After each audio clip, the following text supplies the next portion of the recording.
Good afternoon and welcome to this meeting of the Communications and Digital Committee, which is our first meeting of 2026. My name is Baroness Barbara Keeley and I'm the chair of the committee. We will be taking evidence from two sets of witnesses this afternoon in the final sessions of our inquiry into AI and copyright. I'm very pleased to welcome our first panel, who are representing Google and Charismatic AI.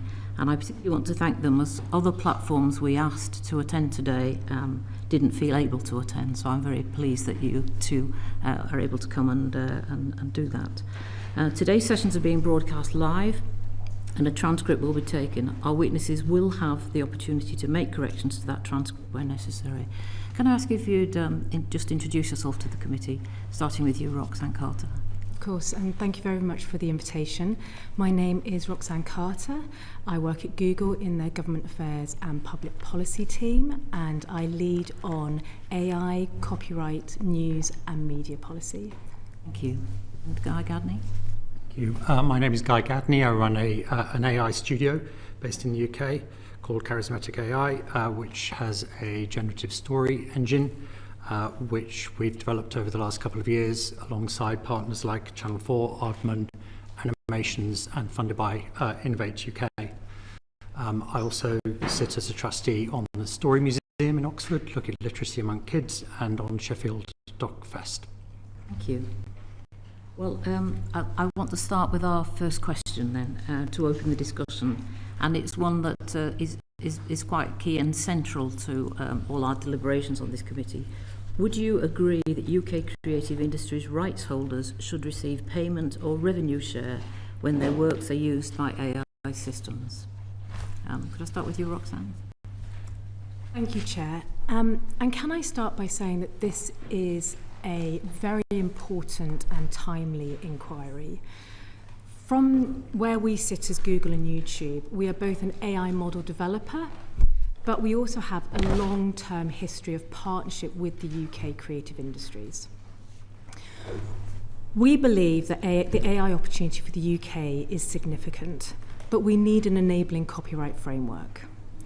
And this isn't just impacting Google and Google DeepMind, which was founded in the UK, and with cutting-edge research and development, but it will have an impact on all other markets and sectors across the economy, where we want to be developing our own AI sovereign capabilities.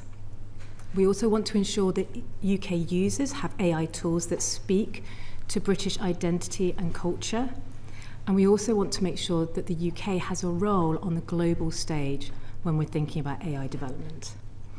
So we need Parliament to strike a balance to ensure that the UK creative industries can continue to flourish whilst also enabling AI. And it's in that spirit of balance that we look at this issue of payment and remuneration.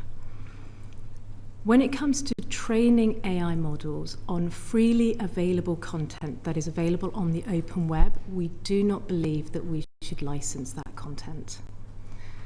What the AI model is trying to do is analyze huge amounts of data to identify patterns and statistical relationships between words, language, concepts. It is not an information retrieval system. It is not a database. It is not looking to make copies. What it's trying to do is develop new tools to then produce wholly new content. But where we are seeing a market develop is for the access to content. And what do I mean by that? I mean for archived content, for specialized data sets, for content that may be off-platform in some way, or for opted-out content. And I know that that is something that we perhaps might come to later on.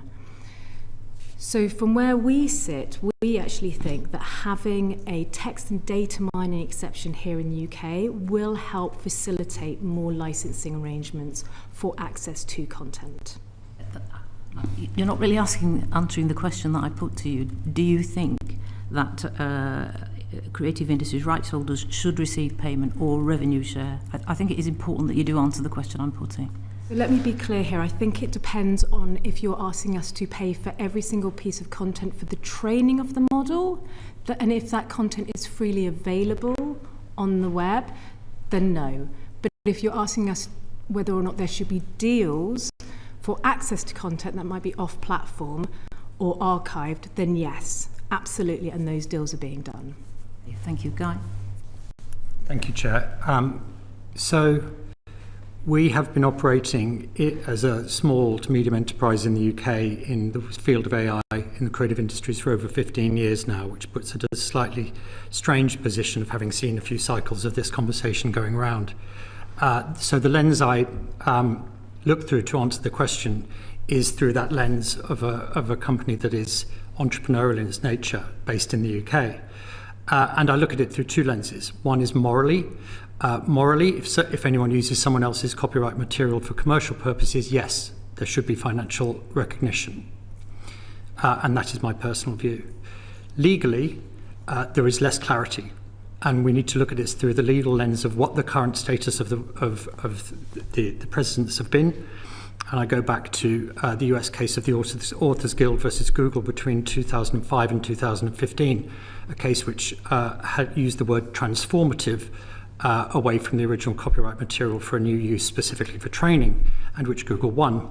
So from a legal standpoint, I've yet to see clarity that enables us to either operate or have conversations with investors or other commercial entities on why AI systems should pay for copyrighted material in their training functions.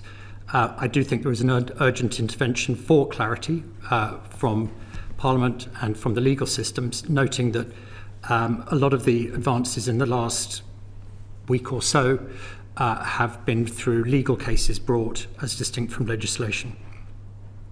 Thank you. Okay, I'd like to move on to a question from Baroness Wheatcroft.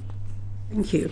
I'd particularly like to ask Roxanne, on the basis of your previous answer, I think what often concerns people is that what is trawled for training purposes from open sources with, as you would have it, no payment, can then be used not merely to train but to replicate the work of authors, and that they fear that effectively their creativity is going to be taken from them without any payment. And before we move on, I'd just like to know whether you think there is an issue there, and if so, how it should be dealt with. So thank you for the question. When we are, certainly from the Google side, when we are designing these tools, the purpose is to then create wholly new content. And there have to be, to get to that point, you need to feed the model, for want of a better word, really huge data sets, really, really, really massive. And then that guards against bias, it ensures different perspectives. But if, for example, and I was trying to think of an analogy here, if, for example, in all the material you give the model, you just say peanut butter, peanut butter, peanut butter, it will analyse that across the data set and learn that peanut is followed, you then get butter after peanut. So it then doesn't capture peanut allergy. So we need to give it as much data as you possibly can. Now, to that point about replication, the more information, the more diverse information you can get, you then restrict that issue of replication. But these models shouldn't be replicating in the first place. I think there's a very, very rare case of memorization, and that was certainly, I think, what we were seeing at the beginning when these models were coming out. But there you have things like output filters and more technical controls that have been able to manage that. And I think what we're seeing now is that isn't happening as much as it originally was. But the possibility remains there. I don't think it does, actually. I think, at the beginning there was that risk. I think the models are now performing much better because they are designed to produce wholly new work. And Guy, could I put the same question to you? Thank you for the question. Well, as Roxanne says, the market's moving very fast, and certainly if you roll back a year ago, you would have that problem significantly, remembering that there are two types of right that you're looking at here. Again, I'm not legally trained, so I put that as a very strong caveat. The first is copyright used for training, and the second one was, does the result look like something that is already copyrighted? And certainly we've seen a lot of instances of those, since generative AI first came online. So I think there are two different categories there. Have we seen instances of outputs, generations that anyone has generated that would, by anyone's standards, infringe copyright? 100% yes. But as Roxanne said, as we've seen over the last little while, it takes a while for that technology to evolve to determine whether or not something is copied and therefore has generated something that infringes copyright, and build the technologies to prevent that happening. So it is a moving feast. Does it happen at the moment? Yes. Can filters be put in place to stop it? Yes. And how effective is rights reservation if I really want to make sure that my rights are not infringed? Does that work at the moment? So there are two sides to this: rights around collection and rights reservation around preventing collection and then prevention of use. The recent case, which again was brought against resolved, which between Anthropic and the class action suit, which again was brought in the US from a law firm, actually resolved. We had two principles, as you probably know. One was around collection, and the other one was around usage, around piracy, where it, where the class action succeeded was actually around piracy. It was not around the generation. So I think there is there are elements in this that are. We're already seeing coming out in various responses. This also, I would say, goes back many years. The creative industries, music labels, publishers and video companies have made occasional attempts going back to when I started in this industry, which is the mid-90s, as the first head of digital for Penguin Books. And there have been various rights reservation tools, strategies and technologies put into place. Broadly, these have failed consistently over the past decades. As companies like Spotify and Apple Music have shown, actually, the solution to this is to be innovative and create a product which fills the vacuum and allows for new revenue streams to go back to the creators and meet what the market wants. For reference, by the way, we did a research around 2011 of online pirates, which was a difficult piece of research to do, that showed that the majority of these individuals were happy to pay for a subscription of around $10 to $15 per month if they could gain access to the music they wanted. That was prior to iTunes launching. So I think there is a real challenge technologically, practically, and from a will perspective of various organizations to put in place the technologies that allow this. But the solution to it is also very market-driven of what the audiences want at a particular moment in time. And I point as a positive example of this to the recent agreement between Disney and OpenAI, which will allow more playfulness in a broad term with the copyright that Disney owns. Thank you. And building on that, Roxanne, do you think there is more that companies could do to make sure that opt-outs effectively are effective?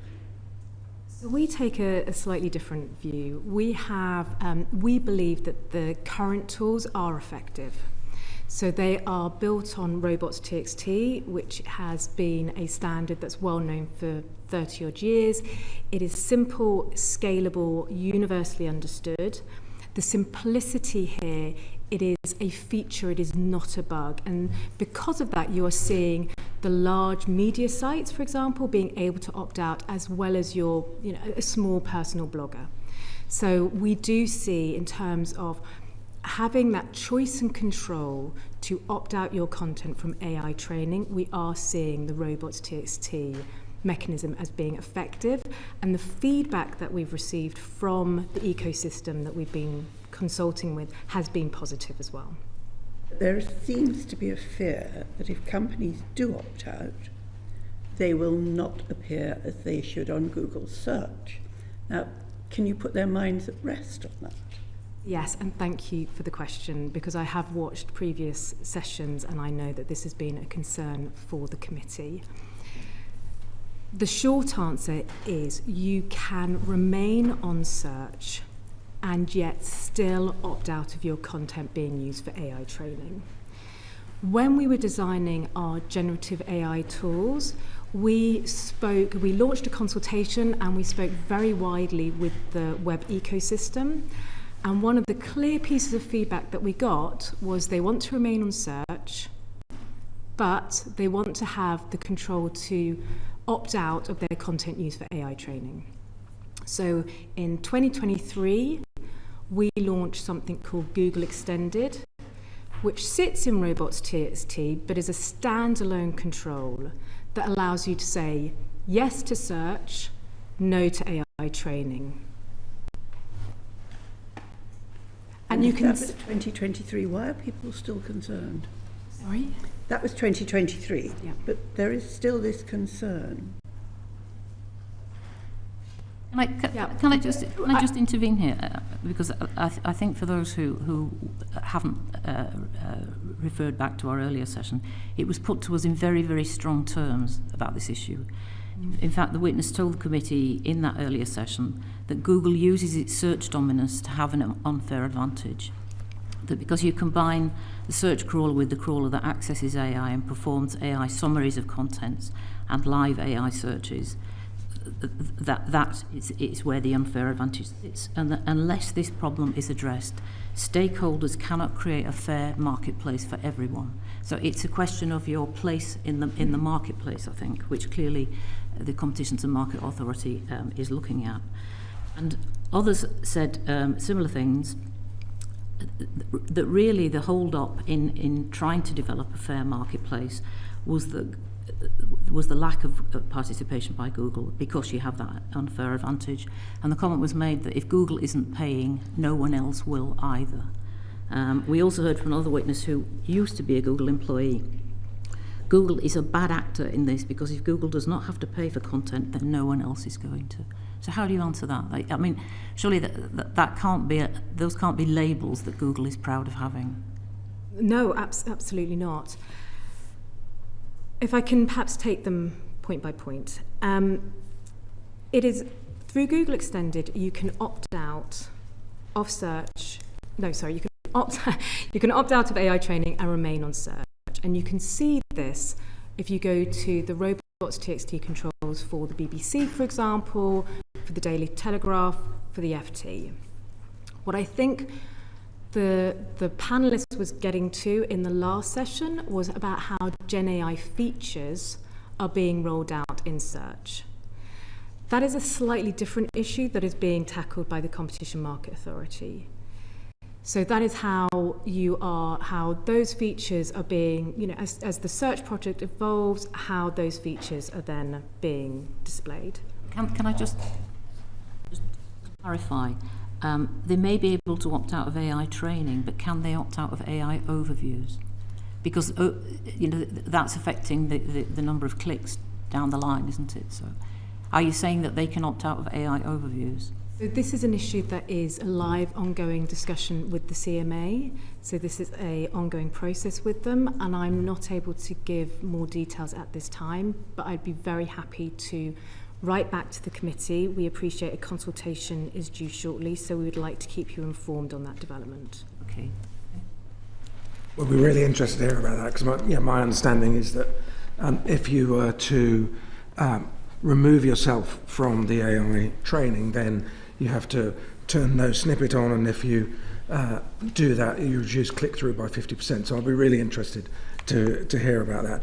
And just then to go to the robots.txt point, my concern about leaning heavily on robots.txt is that it's not mandatory, and it's at a site level. And if you're an individual creator with an individual item that you want to protect, then you've got to negotiate all the different places that it might appear and what the robots.txt arrangement might be. And that feels inadequate. Do we not need, if an opt-out is to work, we need an opt-out that will work at an item level, not at a site level?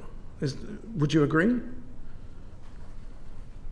So one of the reasons that Google Extended works so well is because it is not a copyright control, it's a web publisher control. I think one of the challenges that we see is that nothing on the internet is labelled as copyright. There's the ambiguity issue. And so it's very hard for a tech platform to be able to identify and then police what is copyright protected, what is an orphan work, what's in the public domain.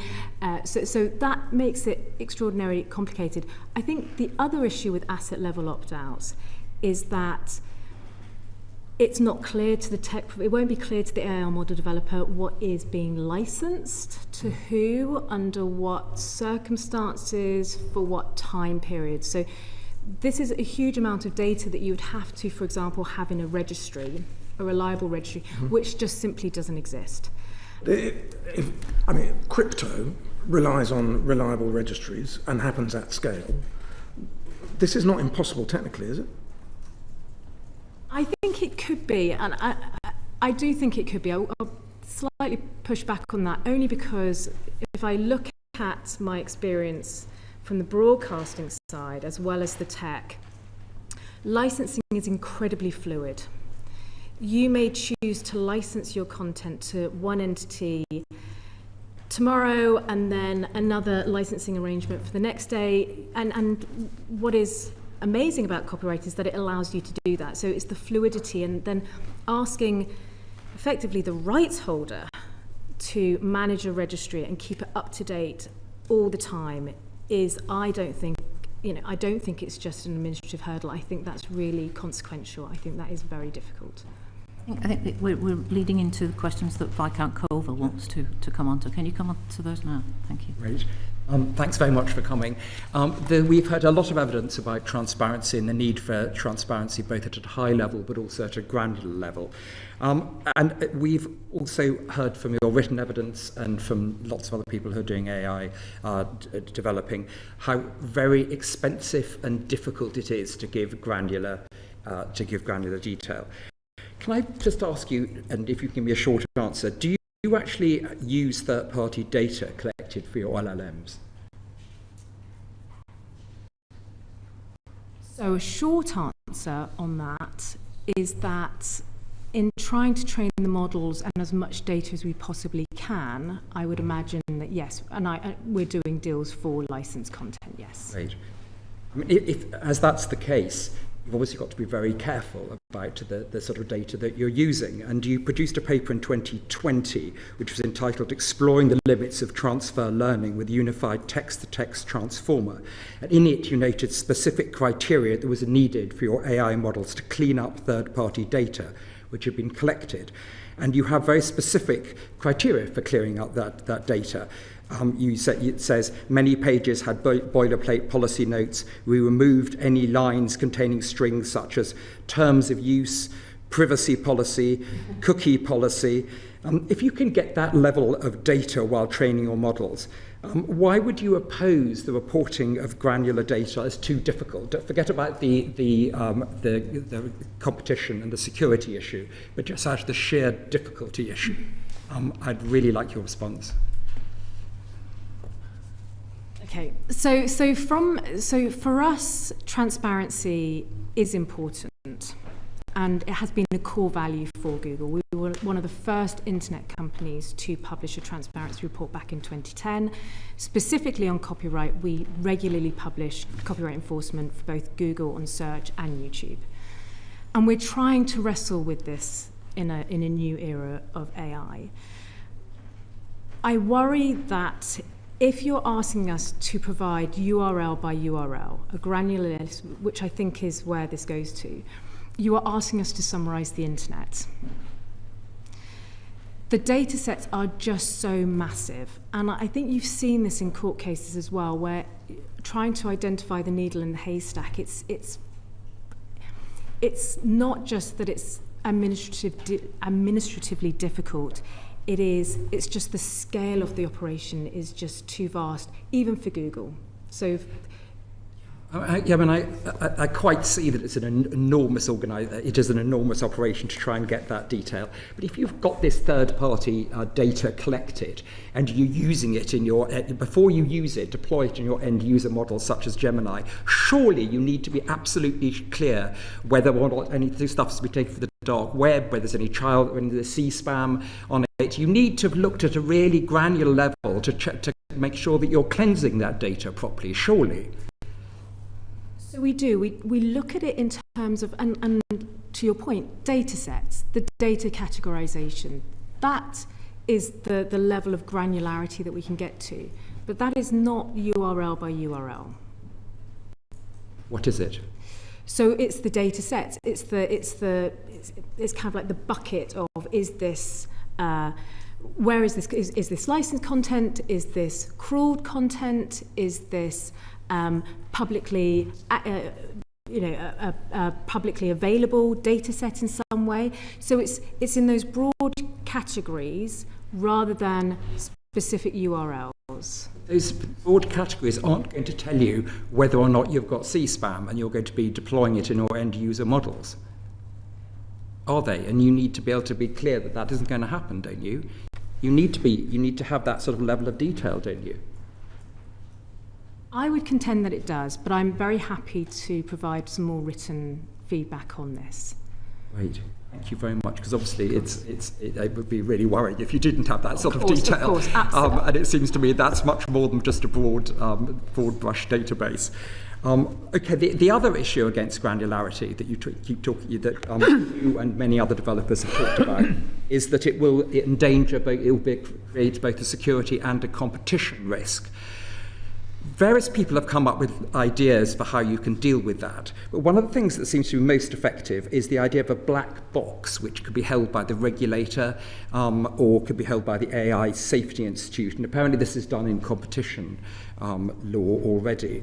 And what you would do is you would put your LLM entire database into a black box, and then the rights holder would be able to get their discrete information that would have come from that LLM. You wouldn't in that way be disclosing the whole set, therefore you wouldn't be putting it to some sort of competition risk or some sort of security risk, but you would then be allowing the rights holder to be able to find out whether or not they have got any content that has been included and not paid for in the LLM training. I mean, what's your response to that suggestion? So I've not heard this particular proposal, and it's one that I would like to go back to the company with. I know that this is a very live conversation in many, many jurisdictions as we try to grapple with what does transparency look like. And I know, for example, we've had very detailed conversations in Europe where we focused on, I think the words are a sufficiently detailed summary, which is kind of contradictory. So I think finding new solutions is important and worthy of discussion. But I would like to stress that where we are seeing those transparency discussions happen, it's where a text and data mining exception already exists. And so that bigger picture of having the enabling legal framework to allow for the training is important, and then to look at the transparency solutions that might be available. I mean, you're a senior executive from Google. You haven't heard this black box suggestion. I'm quite surprised. But anyway, what is your immediate instinct? Why would that be a threat to either your security or your competitiveness? I would really need to look at the details, but happy to do so. Happy to, if you're able to provide that to me, I'd be very happy to take that back and then get back to you with more details in writing. What would happen if our recommendation was that there should be granular detail of the data collected in LLMs, and there was then regulation put out to support that? What effect would that have on Google rolling out its models in this country? I think we'd have to see what the specific details of that are. I think, again, these are live conversations in other jurisdictions as well. It's something that we take very seriously. We want to engage constructively in debates on transparency. That was part of the reason that we signed the Code of Practice in Europe, so that we could be part of that collaborative discussion. So I think we'd have to see the details, and we'd have to kind of calibrate on what was the requirement. Thank you very much. Sorry, I have been rather Google-centric in my questions. This is something that you might not have thought about, but has been put to me. There are these open source LMMs. Particularly, there's one being run by the Allen Institute in America, set up by Paul Allen from Microsoft. And they've come up with an LLM which is called Olmo 3 AI, and apparently it was built for just $90 million. And part of its selling point is that it is open about the way that it's trained. It's open about what the training decisions are, what the data used are. Wouldn't that be something that we should be rolling out in this country and encouraging a similar sort of UK open source AI model based on copyright cleared UK material? Thank you for the question. Yes, and I think going back to what we're talking about transparency, transparency is a word that I've yet to see a good definition of at the moment, and especially when it's applied to technology, which can go down into multiple granular levels and linguistically is complex. We need to be very clear on what we're talking about. And your last question to Roxanne just then around whether or not there would be an advantage in the US versus UK in terms of access to those models is very pertinent, because we see that it is very important that we as a country can operate competitively and that we have access to the latest technologies to be able to compete with our international competitors. At the moment, I would say we're struggling because overseas territories have access to Google models and other models most commonly before we do as a nation. That may be a short amount of time, only 2 or 3 weeks. But in this world, 2 weeks is a long time to be able to get a competitive foothold. So I would caution any form of legislation that would prejudice either the entrepreneurial and nascent creative AI sector and or the creative industries. To your point about the open and I suppose ethically, tick-boxed in whatever form we want to call it, models, of course we'd welcome that. We've been lobbying for a while for a sovereign large language model in the UK that is not only able to have all of the data processing done in this country, but is also trained on data which is both sourced and remunerated properly, and UK copyright and UK material as well. I don't think that having solely UK content would generate a model that would be competitive internationally. But certainly your price figure for Olmo 3 of $90 million is indicative of how the comments that were made previously by larger tech companies around it is impossible to do a new large language model, it's simply prohibitively expensive, were false. And I think we're seeing the ability for more innovation around this sector coming up very rapidly. And I would urge this country to do more on that sector as well. We've yet to see something like Olmo 3 appear in the UK, and there is absolutely no reason I can see why that shouldn't have happened already.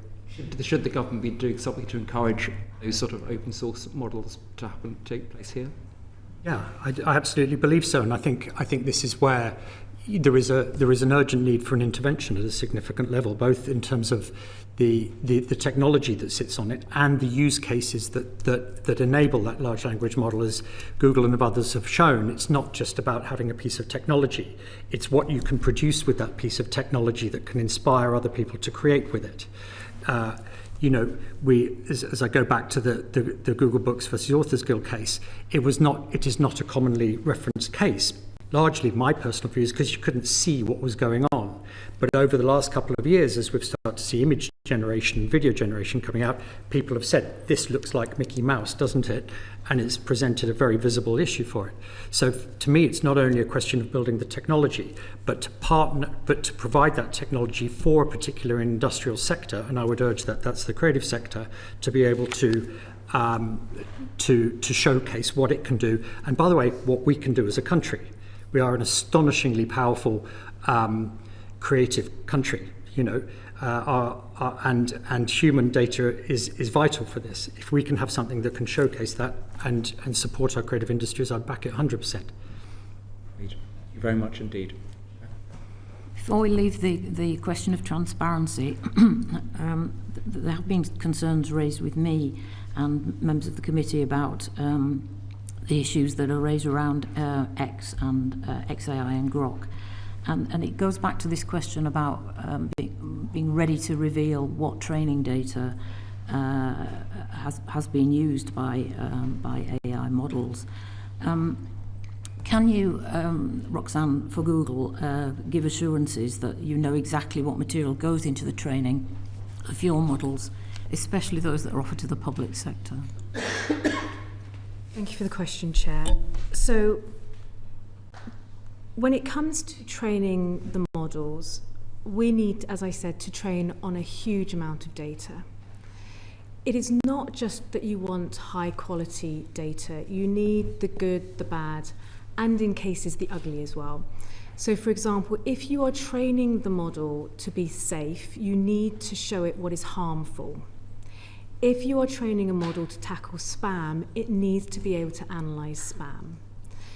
But you need to have the safeguards that it learns from it or analyzes this information, but then doesn't seek to produce that content. And there, we take that commitment incredibly seriously. This is not the sort of content that we want to see on our platform. When we have been designing our tools, we've invested in safety right from the get-go. We have very strict policies, but we also have guardrails to ensure that the type of problematic outputs, such as violent, offensive, or sexually explicit content, is not shared and generated. If then your models are ranging over the bad as well as the good, as you've touched on, how is the content of your training data detailed and listed out? And do you share that information? Do you share it with the UK Safety AI Institute? I would need to, I know that we publish AI model cards. I would need to go back and check who we shared that with. So I will report back to the committee. Okay, I think that would be helpful. Can we come to Baroness Healy's questions? Thanks very much. The committee is very interested in the question of licensing, and that's what I want to return to now, because we've heard that one of the main obstacles to the development of a licensing market is a lack of willingness to engage from AI companies, and I'm just wondering what your view on that is. Is that a fair comment, or is it because you're waiting to see what the outcome of the government's consultation is? So if I may start with Ms. Carter. Thank you for the question. We have a long track record of doing licensing deals and seeking commercial partnerships with the UK creative industries. So whether or not you're looking at YouTube, where we license for use on the platform, we also license directly with partners, but also with PRS. We have deals with Lyric Finder on search. We have, for News Showcase, over 280 publications that we cover through that scaled solution. We license for content. I think this comes to what are we licensing for? And what we discussed at the beginning, we don't believe that we need a license to train. But we are doing licenses for access. And we are seeing that more and more, so we've done deals, we've just rolled out an AI pilot with news organisations. The Guardian is part of that, and that's something that we're keen to roll out to more news publishers over the coming months. But we've also done deals, for example, with Bloomsbury, with Imperial, where we want to make sure that we have specific UK content included into the training of AI models. So these deals are being done. I, again, would say that having a text and data mining exception gives the clarity over what we're paying for, and I think that would turbocharge more of these commercial deals being done. Thank you. And Mr. Gadney, I'd be interested in your view, because you're obviously coming from a different perspective in terms of the smaller AI companies and your relationship with the creative sector. Thank you for the question. So I first started licensing creative works for digital media in the mid-90s when, as I mentioned, I was head of digital for Penguin Books. And so the specific case was we wanted to license, I think, 10 30-second music clips for a CD-ROM database for music.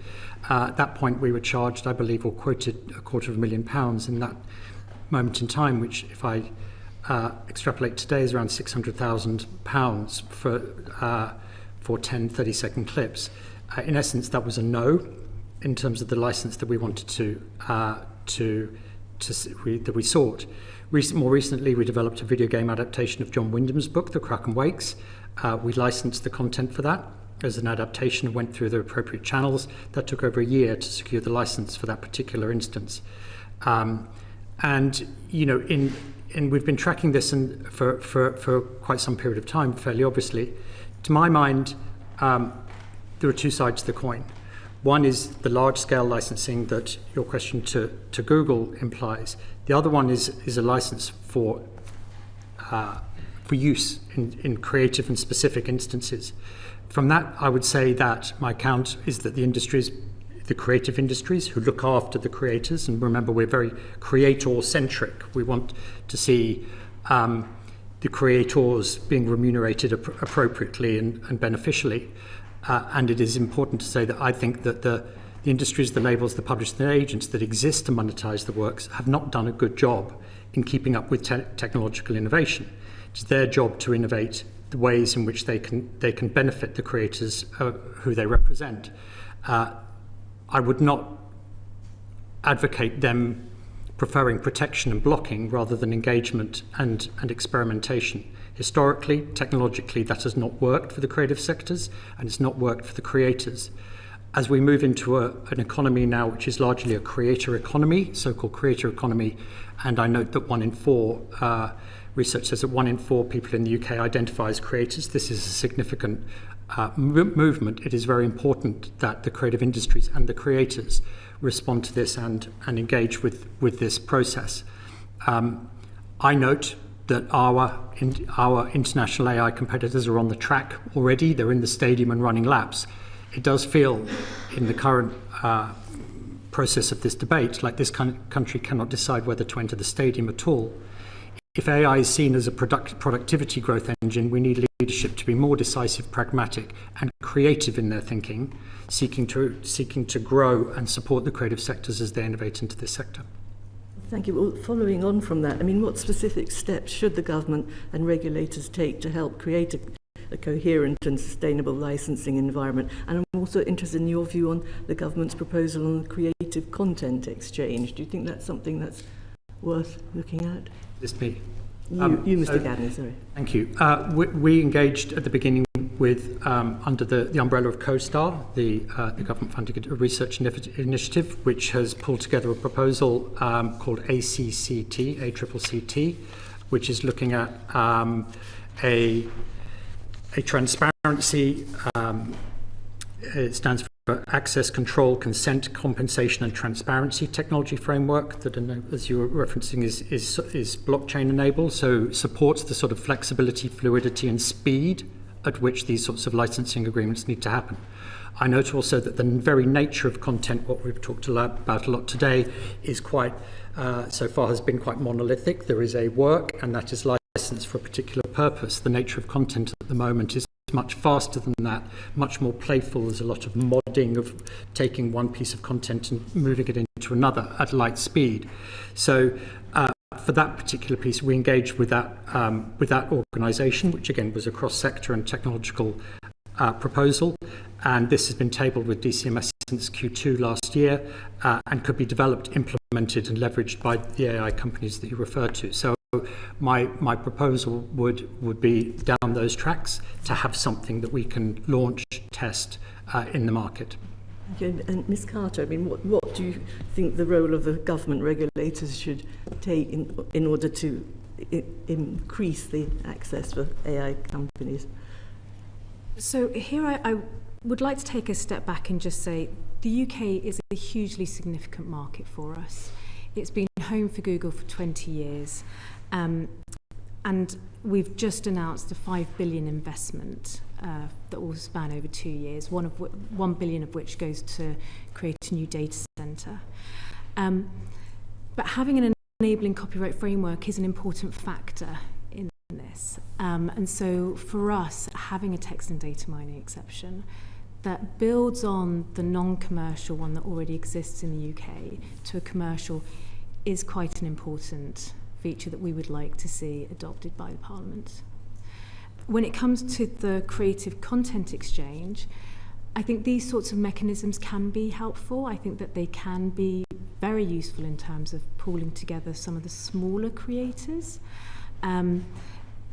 Again, we'd like to see more details. I think it would, again, if you're asking an entity to map out and try and put a price tag on every single piece of content on the internet, that's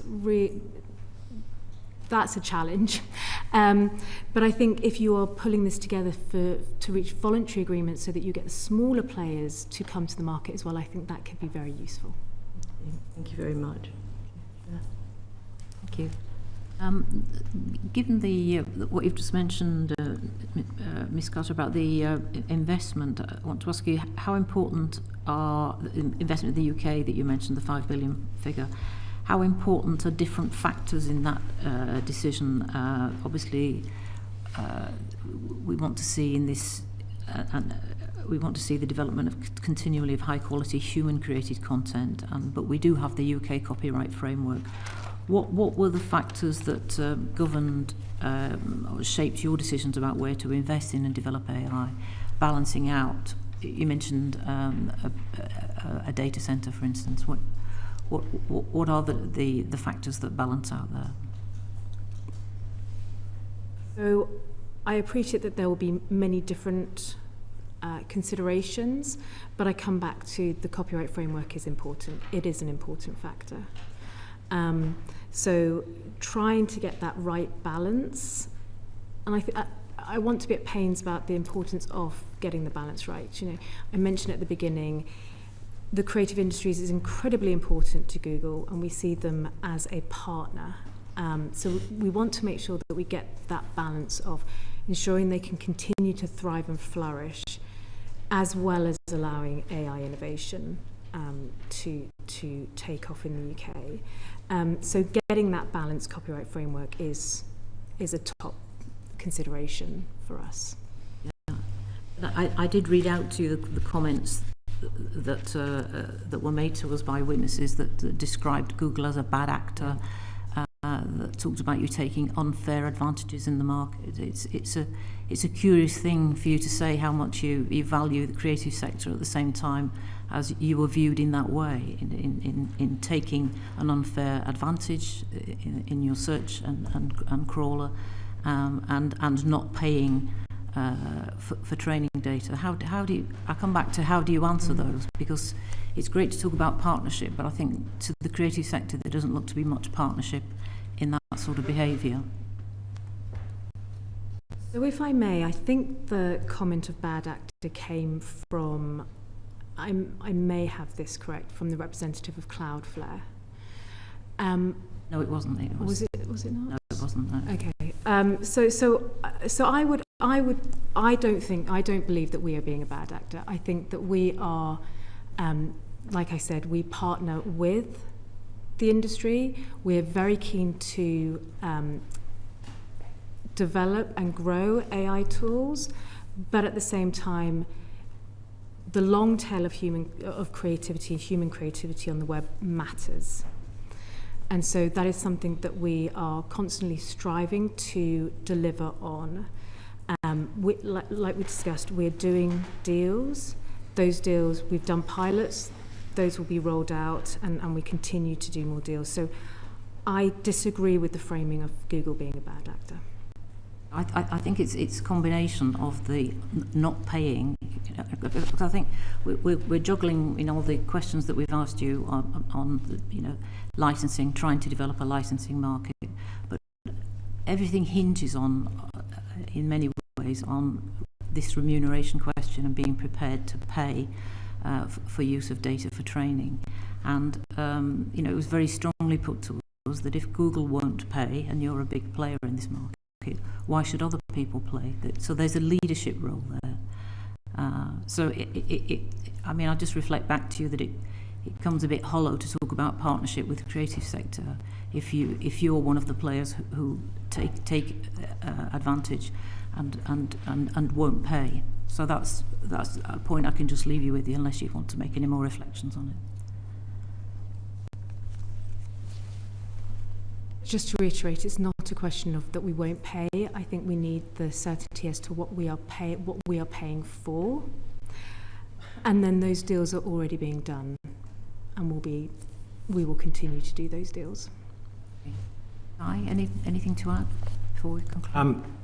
I applaud that Roxanne and Google value the creative industries. My comment is it's not valued enough. Putting value on needs to be quantified, not just said. Secondly, the payment terms that we've started to see coming out of settlements are one-offs to creators through the Anthropic case. That is unacceptable. Unacceptable. In a traditional licensing model where trailing revenues, you talk about the long tail, is not accepted as part of the deal. Any traditional licensing model usually has some form of revenue share or points associated with it. The one-off deal, which does not work, having spoken to writers, in my opinion, something needs to be more done around that long tail that we talk about. Secondly, we've seen a huge shift in revenues. We must acknowledge the shift in revenues from traditional media that we talk about. Revenue has shifted over 60% from linear to digital platforms over the last 10 years. Advertising income has shifted over 77% onto platforms like Google and Meta and other advertising things. That has had an enormous impact, as we know, on our national linear advertising networks. Those networks commission content. They do not look at the long tail, they look at the short tail. They look at commissioning, funding content that we talk about as copyright material. And they forget copyright for a second, because I believe it can be a cloak.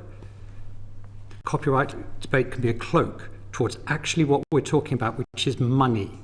In a very un-British way, let's start talking about money, follow the money, look at where the money is going, who has it, and how much of that money is getting through to creators themselves. Those are the people who are creating the content. That is a healthy ecosystem. That as a nation is what we're good at. The trouble about supporting the long tail is it implies the content already has to exist. Who is funding the creation of that content? Yes, we can create now content at incredibly low cost. That's great. And there's an argument that we can democratize that content. That doesn't mean that people should not eat or have an unsustainable lifestyle simply as they have to then create this and rely on a long tail, which is substantially less than the existing model. So I would urge that as we're looking into this sort of model, we look at the money and we look at how we can support the creation of the content as well as the long tail remuneration for it. Okay, thank you very much. We started with a question of payment or revenue share, and we end on the same topic. Let's look at the money. Thank you both very much indeed, and we'll close the session there and just take a few moments before our next session starts. Thank you very much for coming today. Thank you very much. Thank you.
second half of our session today, the government's work on AI and copyright is being led jointly by the Department for Culture, Media and Sport and the Department for Science, Innovation and Technology.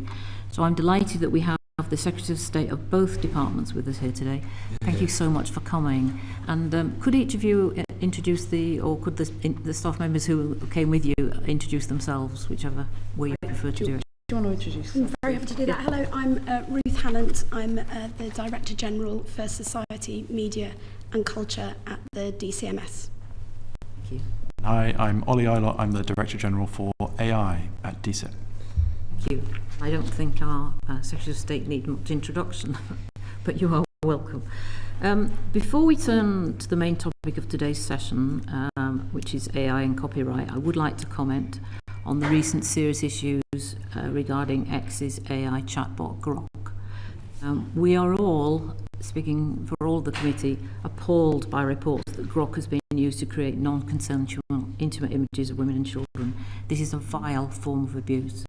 And I do thank Secretary of State Liz Kendall for her letter to me on this yesterday, which committee members have all seen. We welcome the government's announcement that it's bringing legislation into force this week to tackle this issue. We also welcome the news that Ofcom has launched a formal investigation to determine whether X has complied with its duties under the Online Safety Act. We expect, as I know the Secretary of State has said she expects, them to act urgently, and that's very important, I think. We do also support the government's intention, which was stated in the letter, to act on the gaps identified in our online safety legislation, such as the fact that not all chatbots are covered by the Online Safety Act. Now, we have some detailed questions later in the panel about transparency, and that we've been working on that as an issue in AI and copyright. And while we focused on that issue, mainly related to copyright, there is a view emerging that it's impossible to fully assess or mitigate the risks of harmful or illegal outputs, as we've been seeing in the case of X and Grok, without granular transparency over AI inputs, and particularly on what data models are trained on, and you know, if there are harmful images coming out of a chatbot like Grok, you know, how was it trained, and where were those? How are those still in there? But we will come on to that. I want to turn now to the topic of our current inquiry, which is AI and copyright. So we read with interest the progress statement that the government published in December. It showed that the overwhelming majority of respondents to the AI and copyright consultation wanted AI companies to pay for their training data, and only a very small minority supported any new copyright exception for AI training. In the light of this, I would like to ask the ministers, will you now follow the Australian government and rule out introducing a broad new text and data mining exception in the UK? So, I'll start. Just to say thank you to the committee for inviting us, and I'm really glad you're looking in detail at this question. Very important to the government, to the country, and I would say to myself and Lisa personally. You will have, I know, all sorts of individual questions that you want to ask about what we are going to do, and you may get annoyed with the broad answer that I give, which is we are having a genuine reset moment.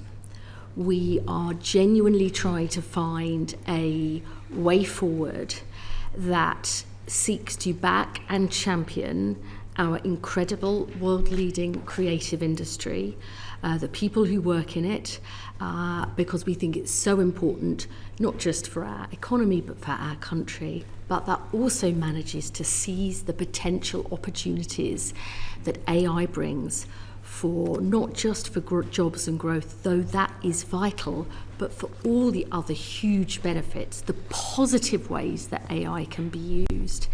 And you will know that we have committed in the legislation to bringing forward a report by the 18th of March, which will do a whole range of things, including setting out the way forward. So we are genuinely consulting. We are developing our proposals, so we don't have a list of areas that we can promise to you, this is what we're going to do, this is how we're going to do it, because we are genuinely consulting to try and find a way forward. I would say that I know the issue of reward is incredibly important for creatives. So too is control. control of their art, what they produce, controlling that, and also being rewarded for it. One of the things that was crystal clear in the consultation was just how important and fundamental it is for the creative sector to have those two issues at the heart of the way forward. It's worth, I take your point about the reset and the fact that you're consulting, but it's worth saying that we've had reflected to us from the creative sector great warmth towards what the Australian government has done in setting out that it is not going forward with a text and data mining exception. So if I can encourage you to keep looking at that. We are looking, I would say, at in detail at what other countries are doing. I was just going to say that, I mean, the short answer, as Liz has said, is that we haven't made a decision yet, because I, for one, have really welcomed this moment where we've looked at the consultation responses. As you said, Chair, very rightly, there was an overwhelming preference for one of those models, and it wasn't the government's original preferred model. I think one of the learning points for this government has been that it was a mistake to start with a preferred model, the opt-out model. What we learnt through that consultation is that there's very different implications for different parts of the creative industries from the different models, and we have to take a far more nuanced approach to this and work with different parts of the creative industries to address their very serious and in some cases existential challenge that is posed by the current system, let alone any changes that we may make. I think we also have learned from looking at the experience of other countries. You've obviously got Australia over here, you've got the EU here, and you've got the United States there, that there is no perfect solution to this, and that no country yet has managed to find an approach that doesn't have detrimental consequences to the two objectives that Liz set out. We believe in the potential of AI to this country. We believe in the power of our creative industries. We think both are going to be absolutely essential to the government's growth mission. And there is no model out there in the world to follow that has got this completely right yet. So we are genuinely working through this in a far richer conversation through the working groups, where instead of having two very antagonistic poles on the landscape, we've brought tech companies together with the creatives, and what we're finding actually is that there is a broad consensus forming in the middle around the proper role of government, around the proper role of industry to reach its own agreements, and around the things that government absolutely needs to do, including this issue about remuneration and fairness that Liz talked about, but also transparency, in order to try and solve this. So I appreciate that, as Liz said, that is really very frustrating for the committee that we've come here without the perfect answer. But please do rest assured that we're taking it seriously, and we know there is an urgency around it. Okay, thanks. Well, it's early January now, and as Liz has touched on, the government is committed to publish that economic impact assessment and full report on AI and copyright in March.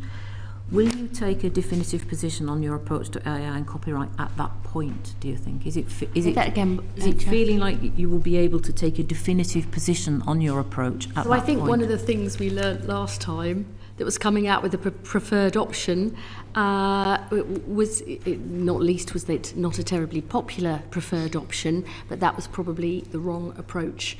So we haven't decided that completely yet, but that's certainly one of the lessons I've learned. We're keen to be able to provide clarity around this as soon as possible. From the working groups, that has been the number one thing that has emerged from both tech companies and from creatives, is that they need clarity and certainty. And we want to do that. But as Liz has said previously, if we rush into this and we get it wrong, we could make a mess. So we're not going to rush into it. We are going to take the time to work through with the working groups, but we appreciate that there's an urgency around this, and we want to move as quickly as possible. Yeah. What specific further evidence are you seeking then that you don't already have from the consultation, from the working groups which restarted before Christmas, and other engagement? What further evidence is needed? We're trying to divvy this up so that we don't keep repeating each other, because we want to get through all your questions. But just as a sort of first go at answering that question, the working groups have surfaced a few key. I mean, there's lots of things that have come out of them, but a few key things. One is, and it sort of relates to the issue you were talking about at the start, Chair, around Grok, and the recent action that the Secretary of State has taken, is around the insufficient protection for what we sort of refer to as the creator's essence. So things like voice and style. We've heard some really quite stark examples of where, for example, children's characters have been used as part of ChatGPT to enable children to talk to those characters in some very inappropriate ways, including very sexualized conversations. Now, it's not just a question about what that means in terms of safety. It's also a question about personality rights and other issues which you'll be aware of. There's insufficient technical tools at the moment for some of the transparency requirements that we as a government have committed to. And one of the things that we're doing is working with industry, urging them to try and find the solutions to that. The working groups have also surfaced the need for transparent processes underpinned by legislation. I think that has been universally understood, especially around the issue of crawlers and the use of crawlers, which is particularly for publishing, posing a really serious challenge.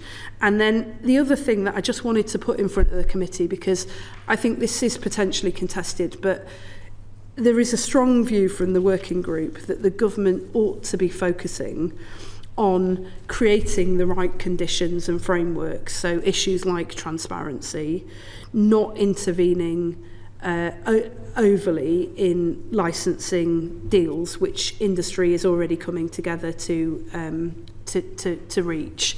And so a demarcation of the roles, essentially, where creatives and tech companies are finding their own solutions to some of those challenges, but there are certain things that they can't do that government ought to do.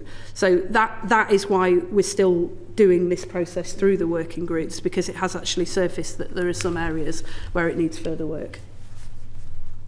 And there'll be more meetings of the working groups, adding more people in, getting more information. So we've done one round of those, but I think there will be more in February. Thank you. I'll come to Baroness Owen now. Charlotte. Thank you.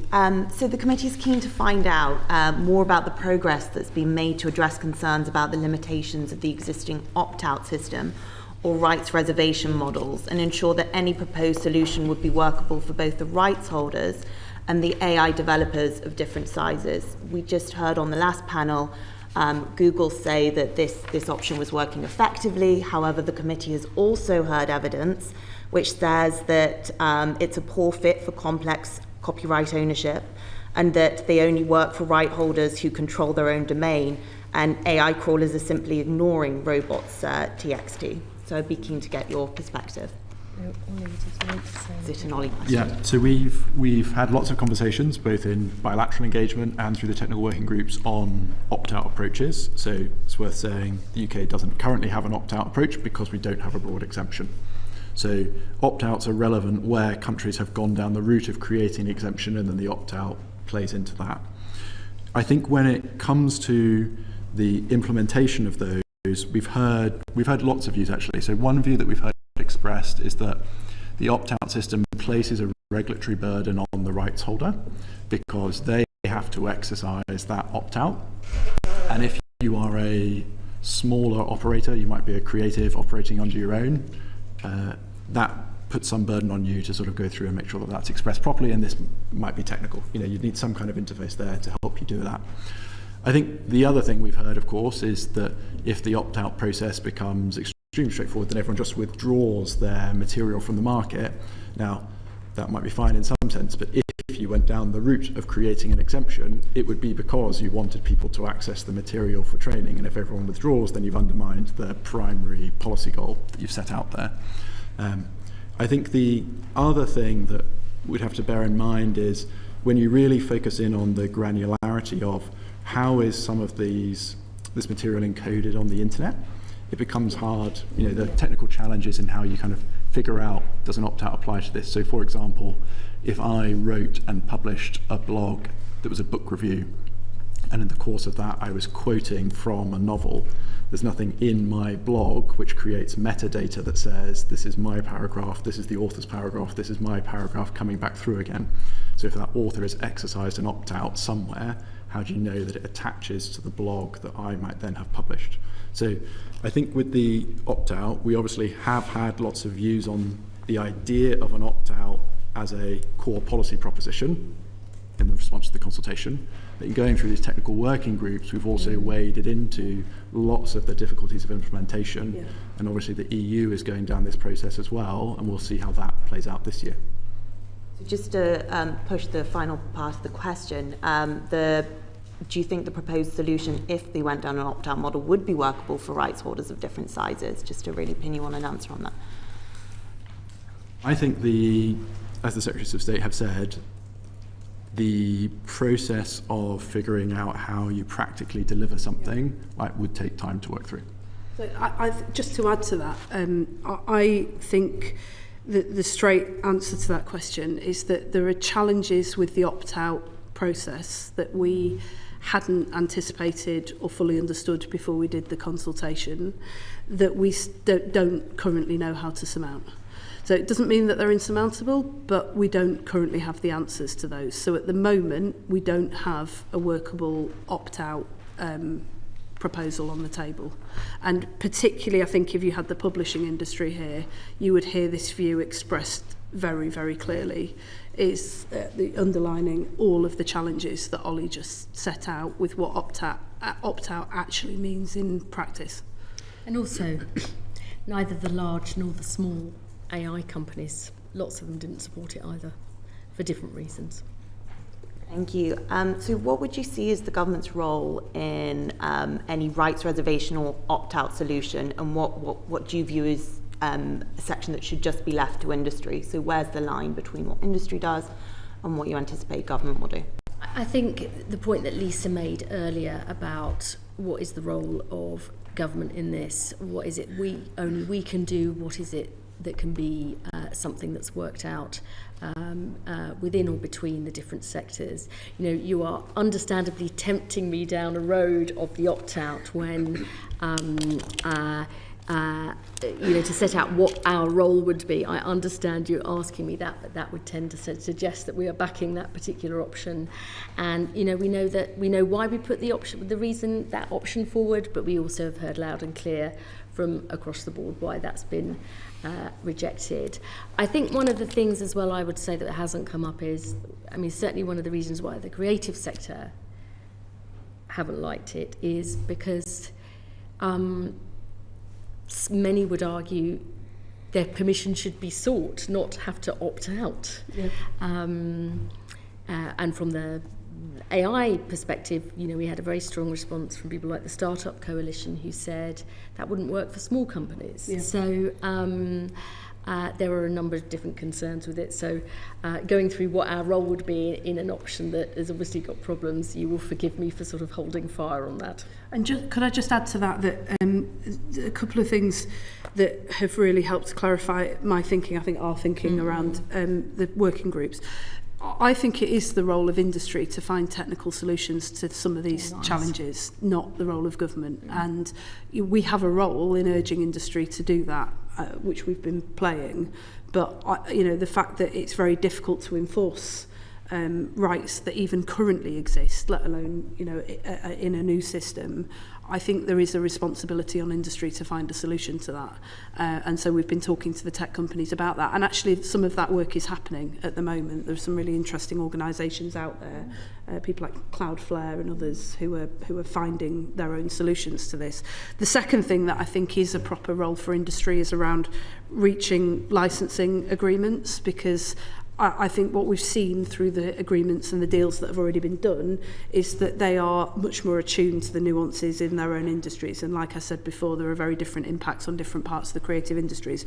Where I think there is a very strong role for government is obviously industry itself can't introduce requirements around things like transparency, and that's something that as a government we've committed to, and that can't be done without the intervention of government, so we see that as part of our proper role. Similarly, as Liz was alluding to, you've got, you know, a lot of the deals that have been done have worked very well for the bigger players. They don't necessarily work well for the smaller players. Now, we're as concerned about them as we are about the bigger players, not least because the creative industries are an ecosystem, and you know, your Ed Sheeran start somewhere, and so we've got to make sure that we're protecting those people as well. I think that is a role for government in stepping in where those deals are not necessarily serving the creative industries as a whole, and making sure that we make this work for tech companies and for creatives. Can I just go back to you commented about Cloudflare, and we did have a discussion with Google in the last session around various issues in the market, but the witness we had from Cloudflare in December really called out Google and the fact that there's an imbalance in the market caused by Google having the unfair advantage that they have combining their search with web crawlers. And I mean, obviously, there's a role in there for the CMA, but they have said it will give publishers more control over their content by giving them greater choice of how their content is used by Google. But that only deals with that tech platform, doesn't it? And I think that there's a big question about what the government could do, or could you start to take account of a role in addressing the fact that there's a bargaining power imbalance. So publishers feel that they can't get fair terms. It's a sort of David and Goliath situation, and the Goliath, if the Goliath is Google, then they have this very large advantage. I mean, it's interesting, again, if you look at what different approaches of other countries, and Ollie will correct me if I'm wrong, but India's approach is, you know, a sort of statutory licensing, where they take, you know, essentially make sure that that's required and then distributed, whether it's bigger or smaller. But the problem with that is that that sort of depends on there being an opt-out approach, and many creatives actually told us that was the thing that they disliked most of all, because they wanted control beforehand. So there's each way that you come at this, there are challenges. Now, obviously, to govern is to choose, and that's what we intend to do. But what's been interesting about these discussions is both, you know, from the technical perspective, and Lisa's absolutely right, that is not for us to do, that is for the companies. But thinking about all the different players in the ecosystem, large and small, on the AI side as well as the creative side, we have to have a system that understands the big players come from small minnows to start with, and we need a system that works for all. Yeah, and there's also, I mean, this conversation about Google we've also had with the publishing industry in particular. When we started this process, there was a particular concern about the role that Google plays because of the search engines. So, you know, opting out means opting out of the search engine, then you've effectively killed off your business before you've started. What's emerged as a stronger concern since then is these AI summaries that you get when you use Google, and the way in which I don't think there's a concern particularly around the AI summaries. There's a concern when the AI summaries become a competitor to the original product, using the original product in order to create another article that then is used by people instead of the original. And I think that is just an illustration of the challenge in this area, because it is so fast moving that new technologies are being developed all the time that are throwing up new challenges that people debating this 3 or 4 years ago wouldn't even been able to foresee. Now, the challenge that Liz and I have got is that we're trying to foresee where this is going in the next 3, 4, 5, 10 years' time, even as technology is being invented that wasn't even dreamt of a few years ago. And so, you know, we really do welcome this inquiry, and we welcome the work of this committee and the committee and the other committees in the other place that have looked at it, because it is quite a formidable challenge to get this right. Can I just come in on some of the international comparisons the Secretary of State mentioned? So as the Secretary of State mentioned with India, when your question was about bargaining and bargaining power, so on the 8th of December, India published a working paper on which they invited comments, and the proposal they included in that was the idea that users would have to pay a predetermined royalty as compensation for rights holders. So you get people paying in there, and then that would enable lawful access. The challenge is that that comes in the Indian paper without an opt-out.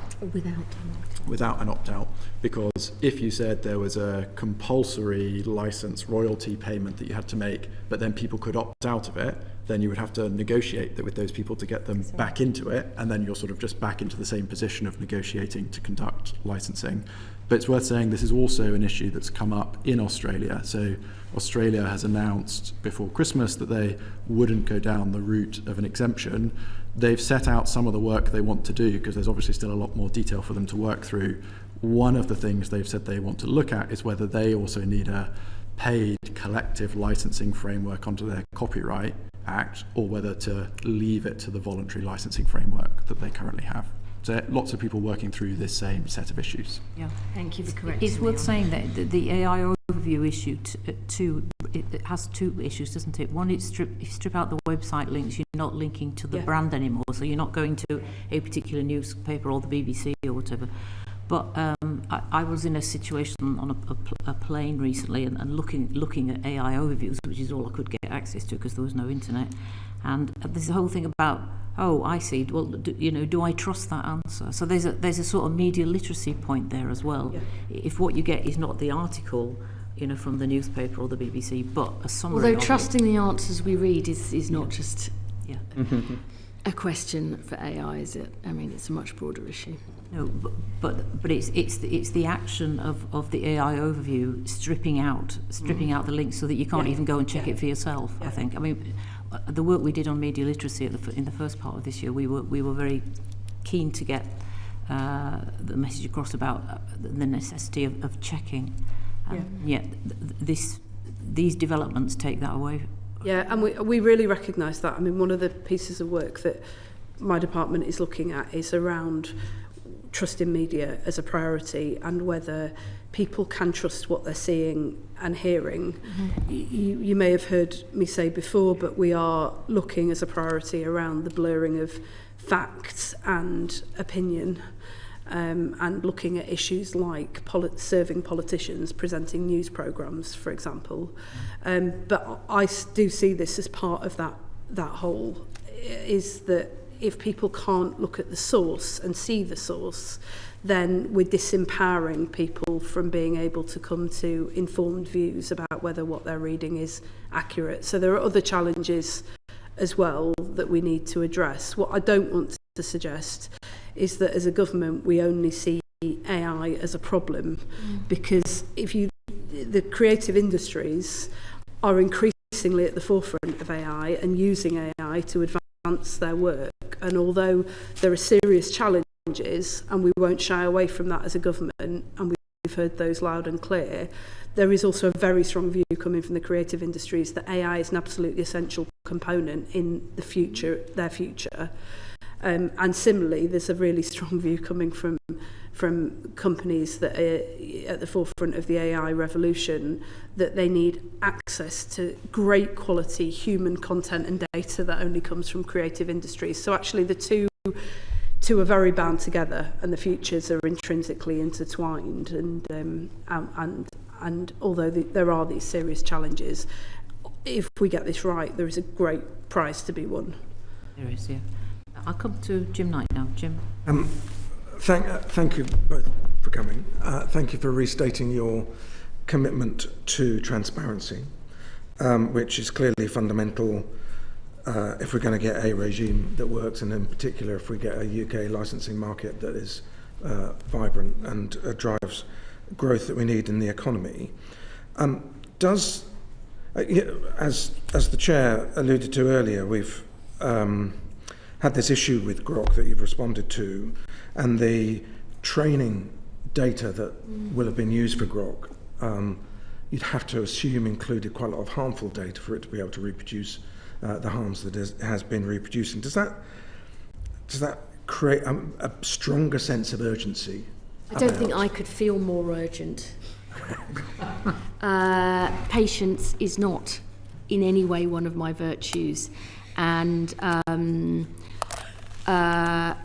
hope that my actions over recent days has shown that, but the government as a whole, whether that's the in the Ministry of Justice through the Crime and Policing Bill. I mean, we have. I'm thinking particularly about transparency rather than the grok issue, which is being dealt with. Absolutely. We are. Look, just to spell this out again, we made it illegal to share or attempt to share these images for individuals and for platforms, and it's also a priority offence now in the Online Safety Act. That's something that Peter Kyle did, my predecessor. We are criminalising the creation or asking to create these images, and we've said we'll bring forward the enforcement of that this week.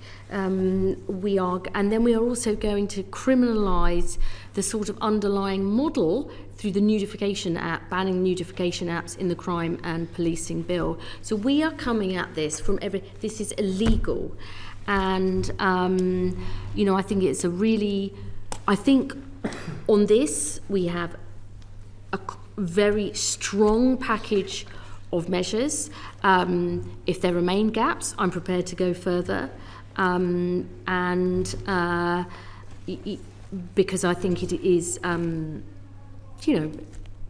abhorrent. But it is also a matter of upholding British values and upholding the law. So I believe we should be able to uphold the law of the land in this land. And I've also said previously that if we find gaps, for example, around AI chatbots, some are covered, some aren't, we'll act. I take this issue extremely seriously, because right now, you obviously raise a really important point about, well, where are they getting these images from? Right now, my primary goal is to protect women and children. And in this committee, we're really proud of the work that Baroness Owen did in raising this and driving this issue over the last year or two. Can I say, I'm still 3 or 4 months into this role. I know that I stand on the shoulders of many others who have fought for this for many years before. On transparency, Lisa, you said that there were insufficient technical tools. That's one of the learnings from the workshops. Yep. We heard from Ed Connolly from Cloudflare when I asked him specifically about more granular transparency. He said that he did not believe that this is technically complicated. Mm-hmm. How do you decide who you're listening to when you get the technical advice? Because you've got the vested interests of some big tech companies, and then you might have another big tech company like Cloudflare directly contradicting. How do you make your judgment? And so that is why we set up the working groups, and why we didn't just have one, because we wanted to cast the net very widely and hear the broadest range of voices. What we have had from those working groups, although there have been some quite serious disagreements and different points of view expressed by people in them, what we found is that doesn't divide neatly into creatives versus tech companies. So, as you're alluding to, there's quite a debate going on within tech companies about how you best approach this. But to give you an example of some of the things that have been identified by the participants in those working groups as missing, they wanted... what they were asking for essentially was a triple lock approach. So metadata, watermarking, neural fingerprinting. And there were some very specific gaps that they have identified where there is going to have to be some more work on technical solutions. Now, I think your question really is, why aren't we getting on with the legislating around transparency? And how close are you to a workable solution is in the end the background question. And particularly because, to go back to the question about urgency, is because this was urgent when we took office 18 months ago. So there's already a really detrimental effect on both both industries as a consequence of not having clarity. So we really do recognise that, as Liz said, and I think, you know, patience, if I might agree, patience is not one of your great virtues. It's not really one of mine either. So we love patience, yeah. But what we don't want to do is bring forward legislation without having thought this through. And I think particularly those of you in here, all of you in here who were involved in the discussions around the data bill will appreciate that that's not where actually Parliament or government wants to be. We want to work together to find a solution that we know can hold and legislate or regulate in order to underpin that. Let me just ask a couple of quick attempts at getting quick principle questions established. One, when you've found a workable transparency solution, do you envisage that being mandatory? So we've previously given a commitment that we will legislate for that.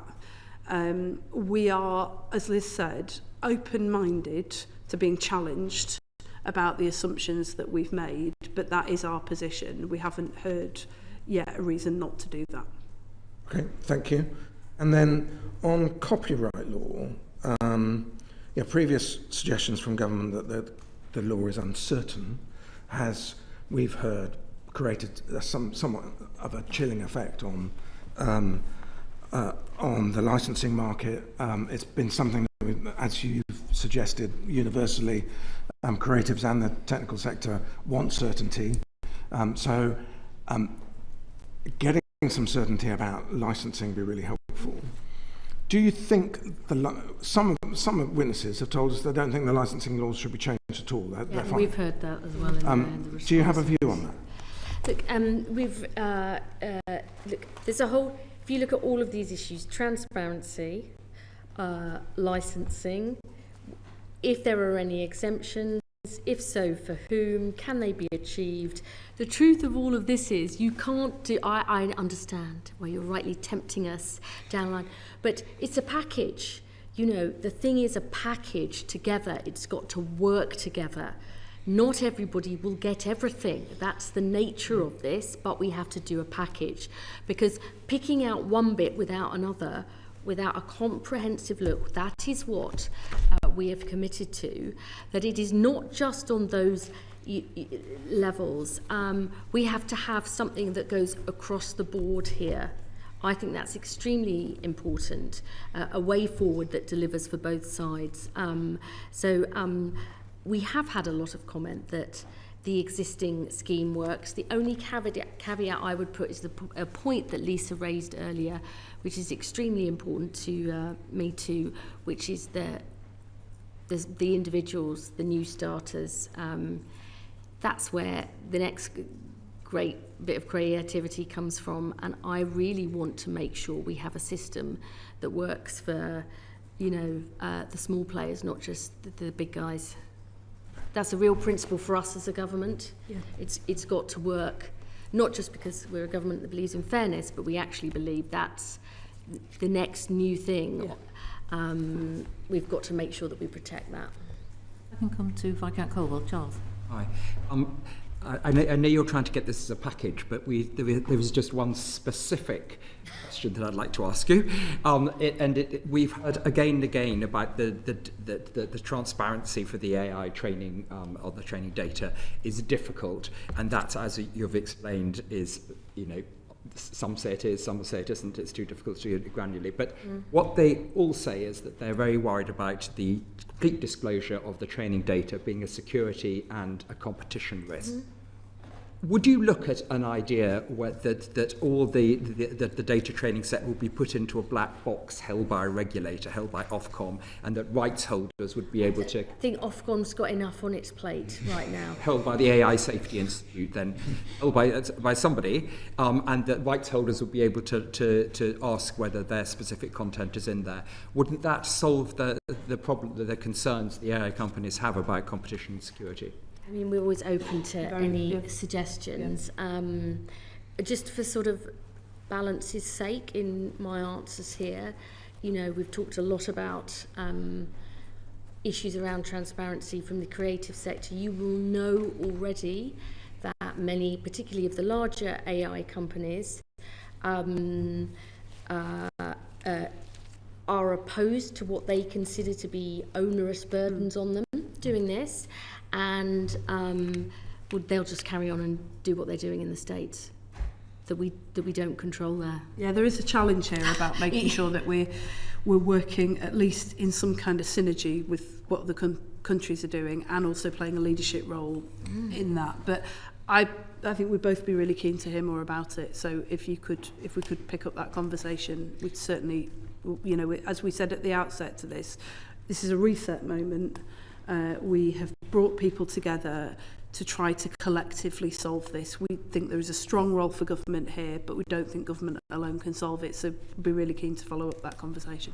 So this is just slightly taking it a bit further. You raise the issue we've got of US proprietary AIs being rolled out here.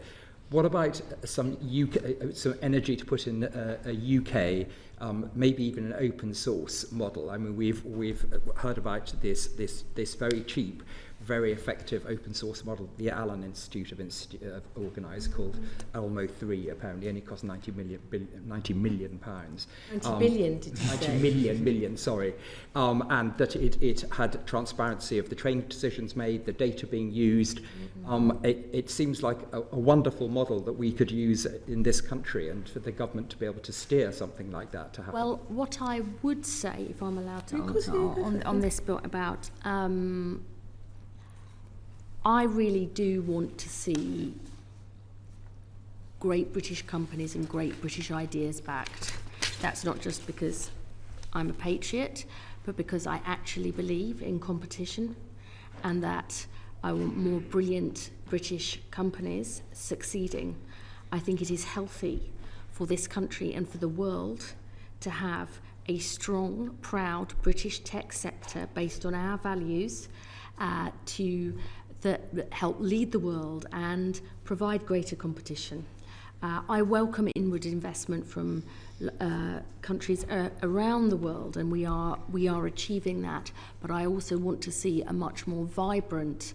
We've got a lot that we're doing to back British companies to start up, grow, expand, and succeed, and ideas around how we do that and the values and principles on which that is based. I think that's a really important debate for us to have, and I want to see more of that in this country. We are also doing some of this ourselves. So the committee will be aware of the Creative Content Exchange, which is a model that we're about to pilot. And the thinking behind that is threefold. Firstly, that there is currently the notion of fair remuneration is contested because there isn't a marketplace for the content and data that currently exists, and so there's no agreed price. By creating a marketplace for that content and data, we think we can resolve one of those issues. Secondly, there's a genuine challenge around enforcement. At present, most of the disputes around the use of content and data is settled through the courts. That inevitably disadvantages the smaller players. That, as Liz just said, is a point of principle for this government. We think that the Creative Content Exchange can help to deal with that challenge of enforcement, particularly for smaller players. But thirdly, because we think there's a huge opportunity here, when we speak to tech companies who are developing their and refining their AI models, the conversation used to be very much about quantum of data. It's now about quality of data. And the UK is a real leader because of the strength of our creative industries in high quality content and data. By opening that up in a fair and legal way to tech companies, we think we will bring huge benefits to them, attract a lot of companies from all over the world to do business with us. But also, if you think about some of the major institutions in this country, whether it's the National Archives or the British Library or the BBC, they're sitting on a goldmine of this content and data that is just simply not being used at the moment. So we think there's enormous potential here, and there's a role for the government to help, not to run this Creative Content Exchange, but to act as a catalyst to bring it into being that could be world leading if we get it right. So this idea of pushing at the boundaries of what is possible and not just learning from the experiences of other countries but actually leading is absolutely at the centre of what we're trying to do. Segues very nicely into a question from Tom McNally, Lord McNally. Yes, I was very impressed by the paling of both of you when you saw that Jim Knight was on our panel. It's how we react to Jim most of the time. I want to pick up this thing about the creative constant exchange. Before that, a little reminiscence. I've now been in the Lords now 30 years. And when I first came in, one of the personalities in the Lords then was Ted Willis, Lord Willis, who was most famous as the inventor of Dixon of Dock Green. But I always remember him once saying, talking about a minister, his problem was that he always carried the imprint of the last arse that sat on him. And probably an unparliamentary intervention, but it was very welcome last night, Liz, to hear I watched you making the statement and answering questions. And it was not exactly a breath of fresh air, but it was nice to hear a government statement that showed a genuine outrage and proposed some solutions to the problem. I think the problem that you two face now is that it is polarised between a creative industries of which we're very proud and create lots of stuff and etc. And a desire to do what you've just said about promoting British industry more generally. And I mean, just to put it into one thing, we earlier this afternoon have been talking to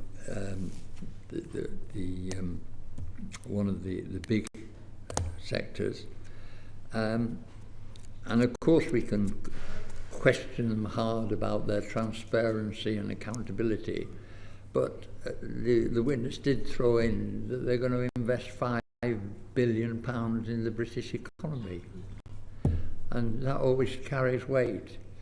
So, you know, are we trying to develop just to bring, there is a question at the end of this, by the way, but one of the earlier witnesses also said that, and I'm not exactly using his words, but we were really, you say you're taking a rain check, etc. That we've almost pulled into a lay-by, and the rest of the world is passing by, and we're talking about a change that is not in years or decades, but months. You know, I think one of you mentioned 2 or 3 years of really fundamental changes. So how do we keep up to speed on the broader thing? And so now we've come to the question. You've just given great hope in this creative content exchange as a trusted marketplace to support licensing and access to digitalized cultural assets for AI training. Is this because you feel that the present system that we've got just won't deliver that kind of cooperation? And if so, how quickly will this be up and running? Great. Well, no, thank you. I mean, you know, in a nutshell, we think that we need more creative solutions in this space. We look at the other countries that have taken action and they've run into their own difficulties with the approaches that they've taken.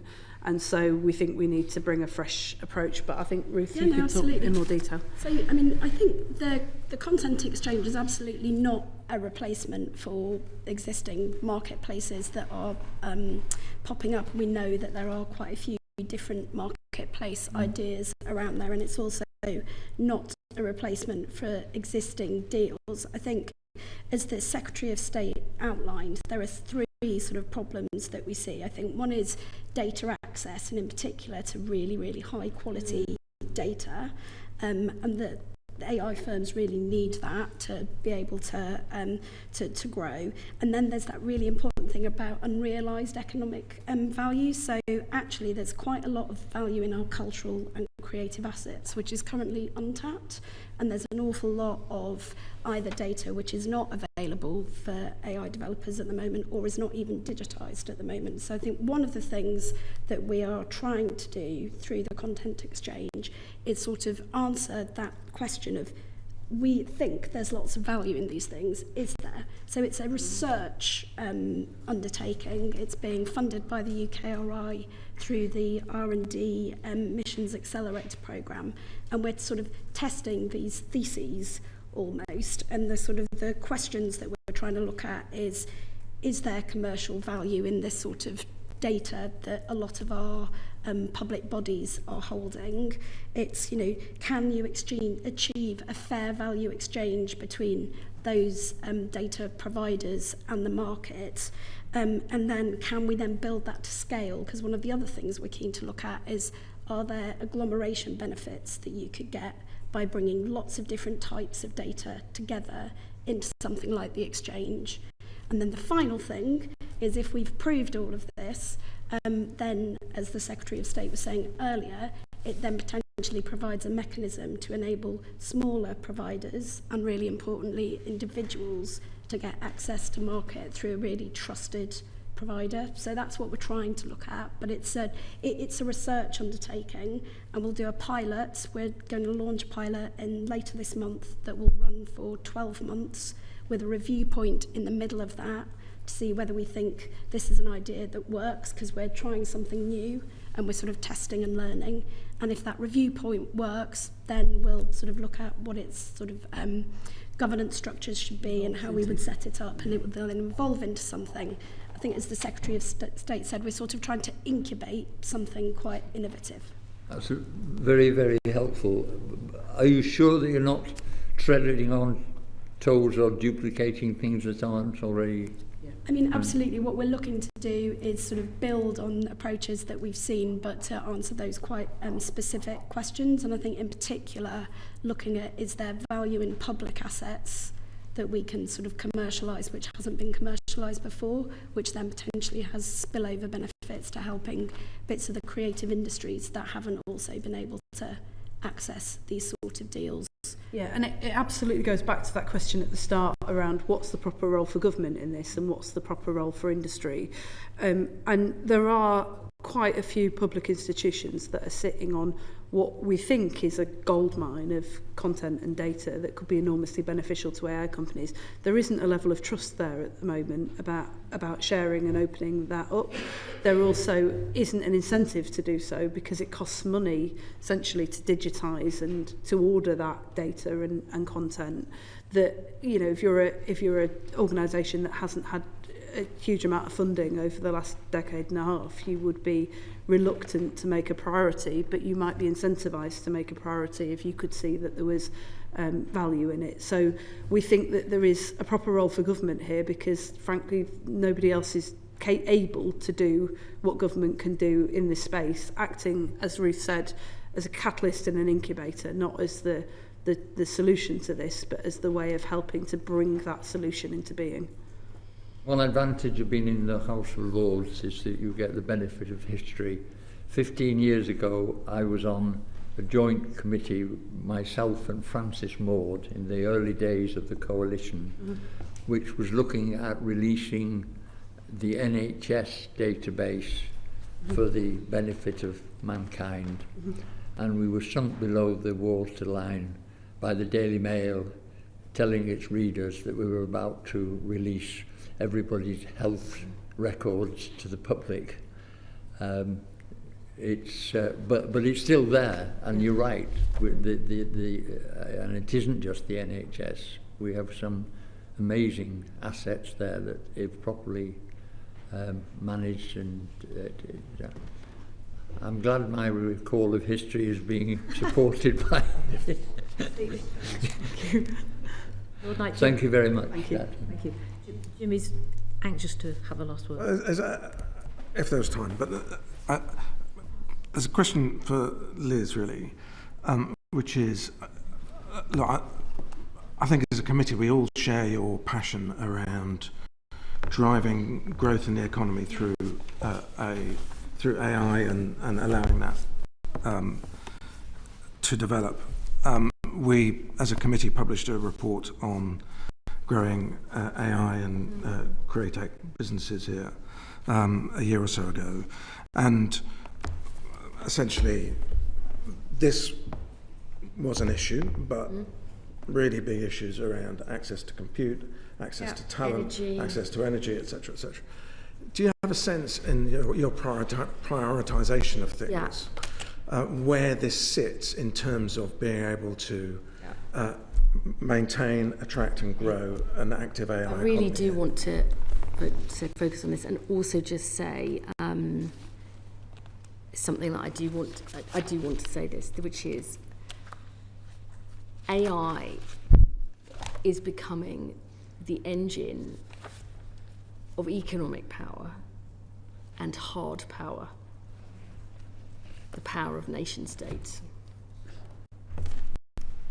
And I want to make sure with my colleagues that Britain wins the right race, that we make sure that our incredible universities, researchers, brilliant startups, creative sector, life sciences, defence, financial services sees this, but that we also understand Britain's role in the world in this.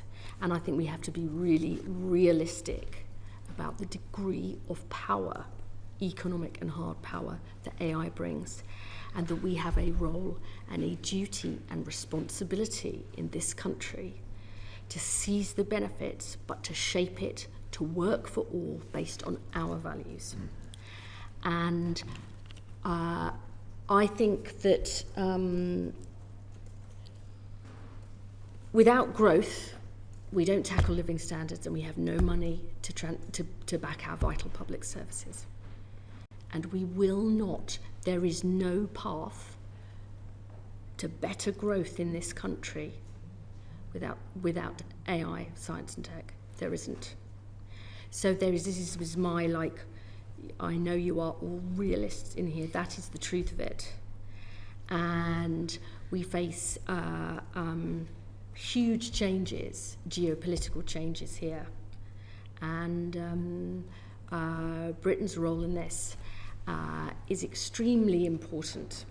I am very ambitious for this country, for jobs. I believe we can use this to develop jobs and growth in every part of the country. I mean, we are opening AI growth zones in the northeast, in North Wales, in South Wales. There'll be other ones coming. Jobs and growth everywhere. The main things people talk to me about are we need the compute, we need the talent, we need to keep our talent here. And we need, I believe, greater competition in the world, and I believe that we are part of that, and we need to seize these benefits. I want to do this in a way that supports our incredible creative sector, and I think actually if you could combine AI with our world-leading strengths, life sciences, creative sector, defence, financial services, that's the race we win, but we have to do it based on our values. And I want to solve this issue, as does Lisa, but we cannot lose this moment as a country to deliver for our people and to shape this technology, which will shape us, whether we like it or not. And I want it to be for the good of people in every part of the country and based on our values. We are, you know, I feel very strongly that to be in this job, in this country, at this time, is really important, because we can both win and shape this. And that's vital, I think, for the future of our people and the future of the world. So AI copyright is one extremely important part of a whole series of things that we need to do based on our values. And we are determined to deliver. Thank you.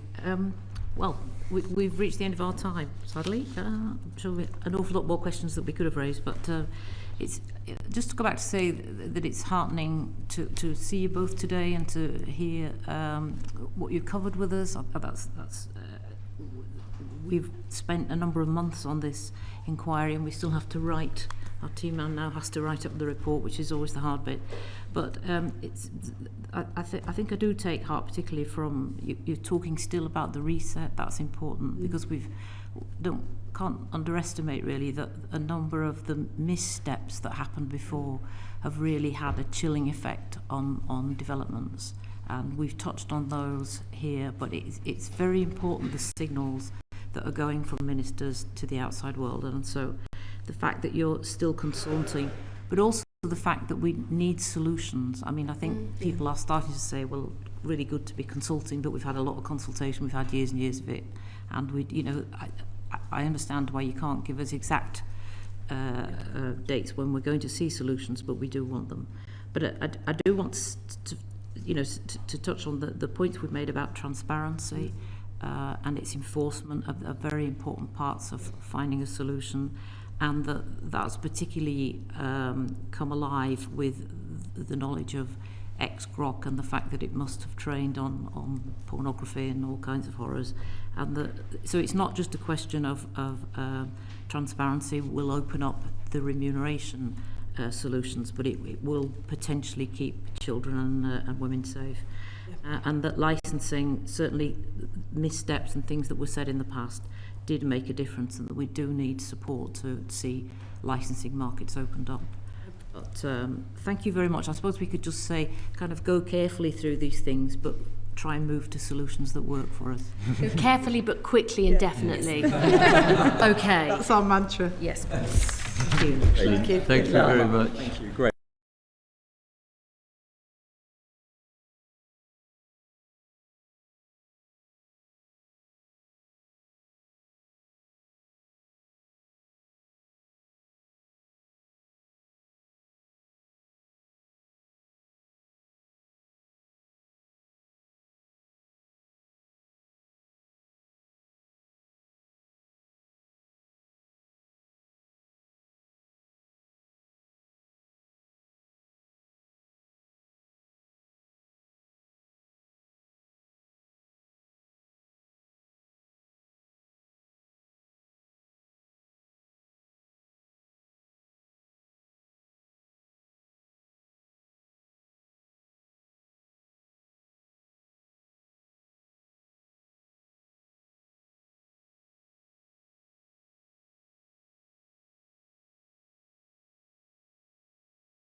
Conversations that are